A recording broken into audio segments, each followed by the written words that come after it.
Good morning. Welcome back to the Broadcast Retirement Network. This is BRN Weekly for Saturday, April 27th, 2024. And our top story today, a double dose of bad economic data. And here to help us break it all down, Jane King joins us this morning from the NASDAQ. Jane, always great to see you. Thanks so much for joining us on the program this morning. Oh, always great to be with you, Jeffrey. Yeah, and we're going to talk about some, iffy economic data in a minute, but you had a very interesting week. You had a chance to attend a Samsung event around artificial intelligence. What can you tell us about the event, and what can you tell us what you learned? Yeah, so Samsung unveiled AI in their newest phones. It's actually going to go to some of their older phones as well eventually, but it was just interesting to talk about what they're seeing people use. So they have something called circle to search. So if you see something, you can kind of just circle it on your phone and it will use AI and it will find it and tell you what it is, whether it's a plant or a shirt or whatever you're looking for. They said that's really popular. A lot of people using it for voice assistant and kind of finding restaurants and things like that as well. But they talked about like the future, even more personalization. So this AI is going to get to know us and be able to make recommendations based on what they know our favorite restaurants are and movies are and things to do when we go on travel. So it's just really interesting to hear some of the people, even from South Korea, that designed the AI talk about how they see things unfolding over the next few years. Samsung certainly giving Apple a run for its money. I know Apple is one of the largest, if not the largest company. So be interesting to see what how Apple responds. All right, Jane, it was I don't know if I want to say a disappointing week in the market, but we definitely got some challenging economic data. You want to talk about GDP and PCE and what it all Yeah. means?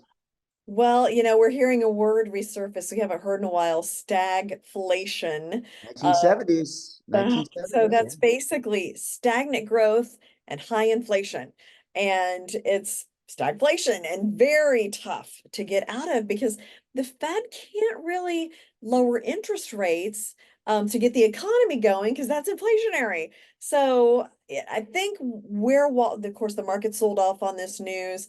But we got some more inflation numbers on Friday. They weren't quite as scary. And then there was some talk about, well, maybe this, inflation number was just really January, and that was kind of a weird month. And there was some inflation or some import data that kind of skewed that number a little bit. So I think we'll keep an eye on these CPI numbers and all of those numbers more than we even do already to see where inflation is going. Well, I wonder if Jerome Powell's going to make a phone call to Paul Volcker. I don't even know if Paul Volcker is still alive, but I Don't think think Paul it is. Volcker, who was the Fed chairman during the stagflation era, Yeah, kind of got us out of it. I mean, it wasn't got it just, out. I mean, but it it was was, tough. And it he was tough. stared it down, and it's tough decision making to get out of this. And in an election year, that makes it even more interesting. Well, yeah, because you're going to have pressure from the White House. You're going to have pressure from the candidates, Right. and I don't know. I guess Jerome Powell gets compensated enough to be in the pressure cooker or the. I always think of it like a juicer. I feel like he's in an Like boiling orange juice. juicer, right? Yeah. I mean, Yeah. No, I mean, well, look, when you take on the role of the Federal Reserve Chair, you know that, you may have situations like this and you're gonna have to make some tough decisions. So we'll see how they handle it. yeah, but markets, not liking it too much. I mean, a lot of give back this week, Jane. Um, a lot of people concerned. We had been talking about this, and I hate that we talk about it every week, but we need to talk about it and about the rate cut or rate increases. They had been built into the market's expectations. Now it looks like, based on what we saw with GDP and PCE and some of these other numbers, it's much later, if at all, in the year. At all this year. Yeah. No, it feels like once that calendar turned to April, something changed in Wall Street psyche. And everybody got worried about interest rate cuts again. And maybe we won't have any, or maybe just one later this year. So things should change. And I think it's just we're really data dependent right now, particularly on inflation. Yeah, I want to talk about Main Street. People like you and I mean, we're we cover this stuff, but we're not in the boardrooms. How do you think the American people are synthesize all this data? Because between this and the politics, it seems like we're always talking about the Fed. We're always talking about interest rates, I would think that, I would posit to you that people are probably, consumers are just reacting to the prices they see, the prices of gas, the prices of food when they go out to eat, when they go to the grocery store. They're reacting to those things and they're making their own decisions based on that. So they're probably not even thinking about the rate cuts. That's really a Wall Street thing. Right. And well, and I do reports for local TV stations around the country. So I get a sense of what mainstream consumers are thinking out there. And inflation is absolutely it, whether it's food inflation or car insurance or rent. There was this story out today, a study by AARP, that 1 in 4 Americans over the age of 50 don't think they will ever be able to retire. They're like, we just can't put any money away. We're paying Yeah. so much for groceries and rent and things like that. So those are the kind of things that just, demoralize people. And that's, one of the things that we're dealing with in the country right now. So it is very different in terms of what Wall Street, how they see things and how the average American consumer sees things. You know what we call those people, Jane? We call them real Americans. That's what we call them here on the Right, network. that's right. It Yeah, is, just really great people in this country. absolutely. Jane, great to see you as always. Thanks so much for joining us, and we look forward to having you back on the program again next week. Okay, we'll see you next week. Thanks, Jane. Great to see you. Thanks for sharing your perspective. And when we come back, we take a look at some of our best segments for the week. You're going to want to stay tuned right here on BRN Weekly.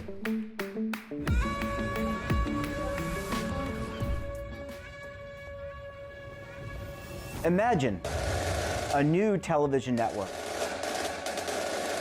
that will make you richer, healthier, and in control of your financial future.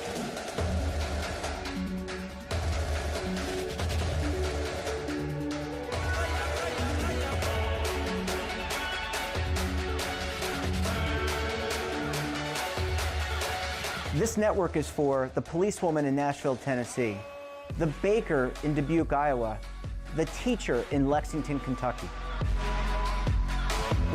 We want to make the idea of savings and retirement culturally relevant. But what do you see as a defining issue of the midterms? Especially for the smaller businesses. I mean, they are the lifeblood of the American economy.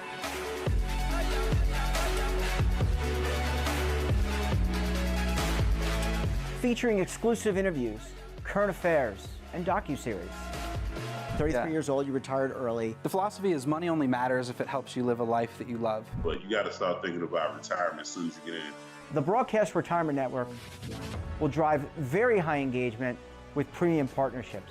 So this isn't retirement and savings for your parents or grandparents. This is for all Americans. And we're going to change the way you think about money.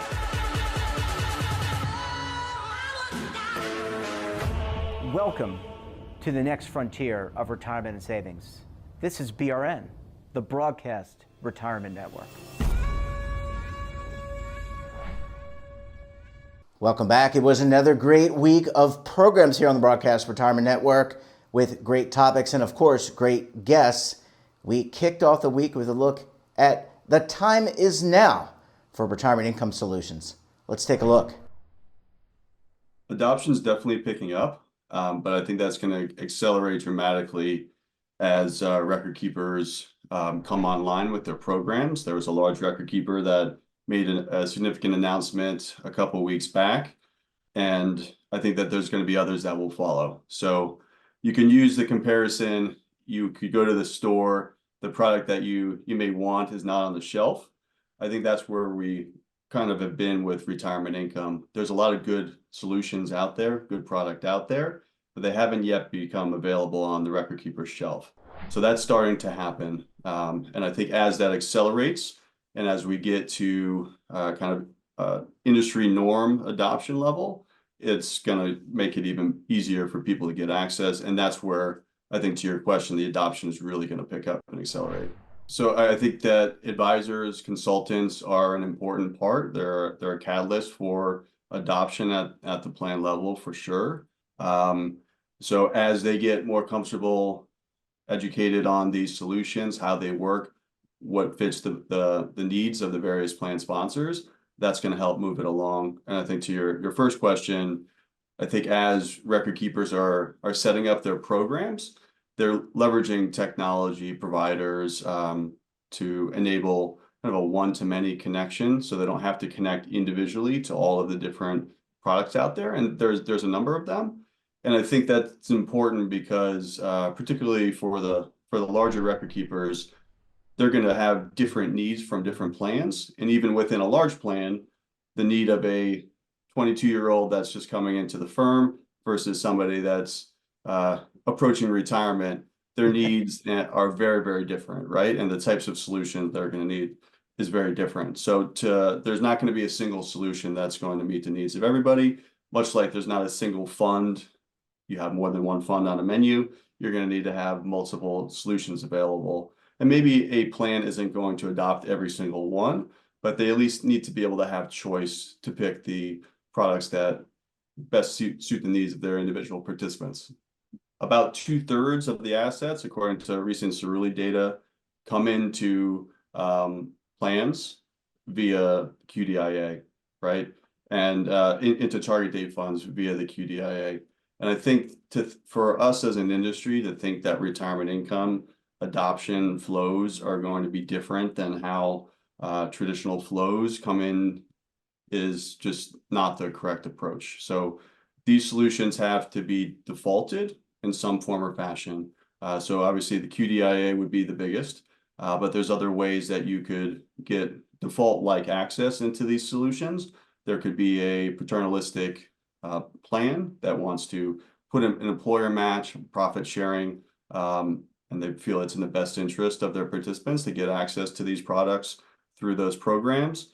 And then through managed accounts as well. And I think that's where the personalization comes in, the ability to pull in outside assets, pension, account for Social Security as well, and really provide that holistic retirement plan as opposed to just a kind of a single focused age retirement based target date type of solution. So I think that we're definitely moving in that direction. And again, technology, being able to analyze data, pull data in, that's important, a really important factor to enabling all of that. Traditionally, it had been a large issue. So most of the products came out, they were proprietary. So they really couldn't be moved. They were, when I say proprietary, it was a record keeper that traditionally had an asset manager and an insurer. And they created these products and they made them available within their record keeping platforms. Now we have more third-party products coming to market, non-proprietary. So it's not just the record keeper. There's other players in the industry, asset managers, insurers, and even consortiums coming together to bring these products to market. So Secure 1.0 really addressed participant portability. So you can, it's now required to provide portability if you're leaving the plan out to a participant to maintain those benefit values. That's law, that's a requirement. I think the other, and technology is enabling a more seamless flow for the participant to get from point A to point B, maintain those benefits, and continue to get access to the product they initially bought into. On the plan side, back to the proprietary, there was a concern, even if I bought into one of these solutions, I would then get locked in with that record keeper and forever. And if I tried to leave, then it would be really messy for my participants to maintain those benefits, right? So now utilizing technology and those one-to-many connections I spoke to before, you have a single entity that's sitting on those guaranteed benefit values. And as that plan chooses to move from record keeper A to record keeper B, they're simply porting those benefits over, and the product has to be available as well in both of those situations. But allowing that ability to port those benefits over, maintain the product in the same way that it had occurred on record keeper A onto record keeper B, which is really important.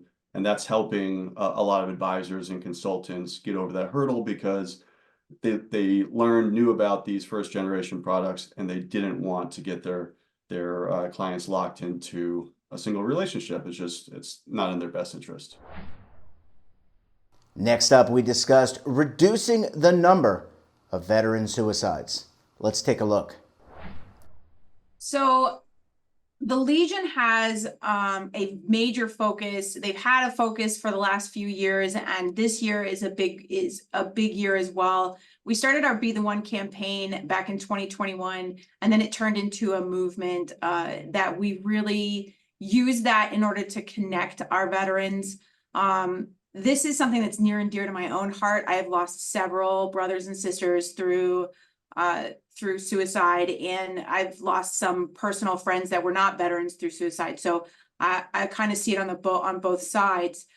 So not only is this a personal issue, but it's also an organizational focus, and it's a focus nationwide too, working with other veteran service organizations.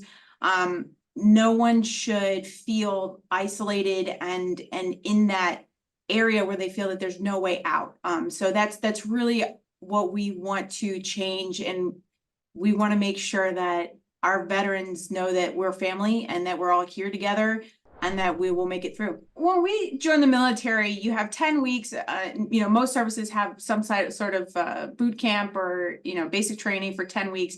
And in those 10 weeks, they break down your civilian identity and they build you up as a soldier. At me personally, I was Army, so I'm going to go with soldier, but really Marine, sailor, any of that.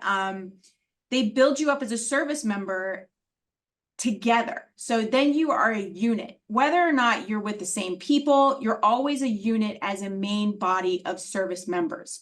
And then you always have that connection. You have that support system. Then you build that support system in your barracks or in the houses that you live in on post. So you move as a body, and you always have support with people that understand you, that people have been through the same situations or similar situations, that go through the same kind of family hardships, whether it's relationships or kids growing up. They always say it takes a village. Well, it takes a village to take care of a veteran too.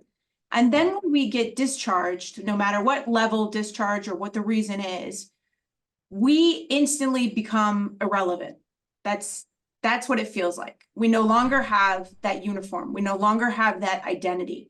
And they don't have a 10-week deprogramming system when you leave the military. So you have, they do have a transition assistance program, which helps highlight some of the benefits and the resources that you can use when you get out. But overall, there's nothing that deprograms that need or that unity to be a part of something. And so then you move on to be with yourself and possibly your family. Hopefully you have that support system, but you go from your day being kind of run for you as to what you're going to do that day. I remember getting in trouble because I missed a dental appointment. And that's, that was assigned by the military, right? So they scheduled your appointments. They did all those things. You had someone to help you with finances and someone to help you make sure that you could pay your rent. And, you had all these things that in this kind of package to hold on to you. And then it feels like the floor drops out when you get out. I remember when I got out in 2013, I was starting my new job as a civilian, and I was sitting in my closet crying because I didn't know what to wear. That's the, and that sounds so kind of minuscule to somebody who hasn't experienced it. But when your responsibility is to be in the right uniform at the right time in the right place, doing the right thing, that's really easy to follow. And then when you get into the civilian world, not only do you feel like you're invisible, that you're irrelevant, but you also lose that support system. You lose those reassurances, and you use those standards. And you lose those standards that you've gone through however long you've been in the military. So it feels very lonely and very isolating when you get out. And it's just, that's the area that we really need to work on. As a family member, my wife is also a veteran, so I also know that perspective, and I work a lot with, our organization not only works with the American Legion Auxiliary, but also the Sons of the Legion. And we also really, kind of delve into the caregiver and support systems legislatively too. That's something that you just feel helpless as a caregiver, as even a child of a veteran. You feel helpless that you want to help them, but ultimately it comes down to if the veteran is going to be able to help themselves. So we as veterans want to take care of ourselves. We want to take care of our family. And then we get to the point where we feel like we can't take care of them because they're taking care of us. So it is a very complex situation. caregivers get exhausted, the support systems get exhausted, the veterans get exhausted. That's why we really look for things that can help, provide respite care or any kind of support in scheduling and resources and things like that. But the family, it's also really hard on the family too, in addition to losing that support system that they have with the military. So the spouses of the veteran would be, knew each other in the neighborhood and they all raised the kids together, and now they moved somewhere else where they don't have that kind of family. So it is really strenuous on all parties involved. And that wraps up this episode of BRN Weekly. Have a topic of interest, someone you think we should talk to, then drop us a line. And don't forget, for all the latest curated news and lifestyle, wellness, finance, tech, so much more all in one place, check out today's edition of our daily newsletter, The Morning Pulse. Want to search our archives, check out our latest content? Then visit our website. We're back again tomorrow with another edition of BRN Sunday. I'll be joined in segment 1 by the Legal Eagles, David Levine and Kevin Walsh of Groom Law Group. And then in segment 2, Oliver Rennick of the Schwab Network joins us to help break down markets and give a sense for what's happening. So until then, I'm Jeff Snyder. Stay safe, keep on saving, and don't forget, roll with the changes.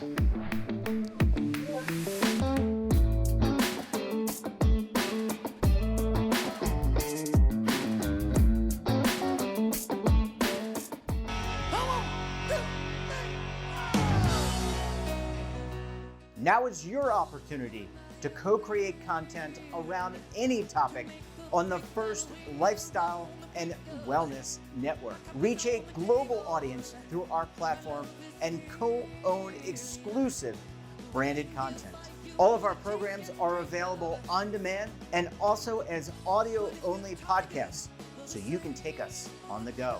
Broadcast Retirement Network, available anytime, anywhere, and on any device.